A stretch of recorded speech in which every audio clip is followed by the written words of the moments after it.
రేపే గురు పౌర్ణమి అండి. అనగా 10 జూలై 2025 గురువారము నాడు వచ్చింది. గురువారము కూడా కలిసి వచ్చింది కాబట్టి ఎంతో అద్భుతమైనటువంటి రోజుగా చెప్పాలి. చూడండి, ఆ రోజున మనం ఏం చెయ్యాలి?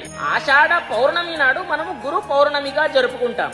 ఎందుకు అని అంటే, గురువులకే గురువు అయినటువంటి వేదవ్యాస మహర్షి జన్మించినటువంటి రోజు కాబట్టి. మరి ఆ రోజున మనం ఏం చెయ్యాలి? చూడండి, మీ గురువుల యొక్క సేవ చేసుకోవాలి. ఎవరు గురువులు అని అంటే మీ టీచర్సే. చిన్నప్పటి టీచర్స్ మీ స్కూల్ నేర్చుకుని ఉంటారు కదా, వాళ్ళ దగ్గరికి వెళ్లి కాళ్ళు కడగండి. వాళ్ళ కాళ్ళు కడిగి వాళ్ళకి ఎంతో కొంత దక్షిణ ఇవ్వండి. మీరు చేసేటటువంటి కొన్ని లక్ష కోటి పాపాలని హరించి మంచి శుభ ఫలితాలని మీరు పొందుతారు కాదు పొందుతున్నారు అనేది గుర్తుపెట్టుకోండి.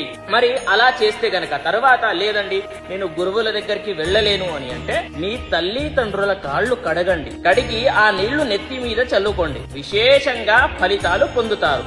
అదే విధంగా మీరు ఇంకా విశేషంగా శుభ ఫలితాలని పొందాలి అని అంటే ఆ రోజున మనము సాయి దత్త హోమము చేస్తున్నాం. ఎక్కడ అని అంటే చేర్లింగన్పల్లి సాయిబాబా టెంపుల్లో. ఎవరైనా సరే దాంట్లో పాల్గొంటాను అని అంటే స్క్రీన్ పైన కనిపిస్తున్నటువంటి నంబర్ కి ఒక్కసారి కాంటాక్ట్ అవ్వండి. మీరు డైరెక్ట్ గా వచ్చి పాల్గొనొచ్చు. విశేషంగా ప్రసాదము కూడా స్వీకరించి వెళ్ళవచ్చు. హోమంలో కూర్చోవచ్చు.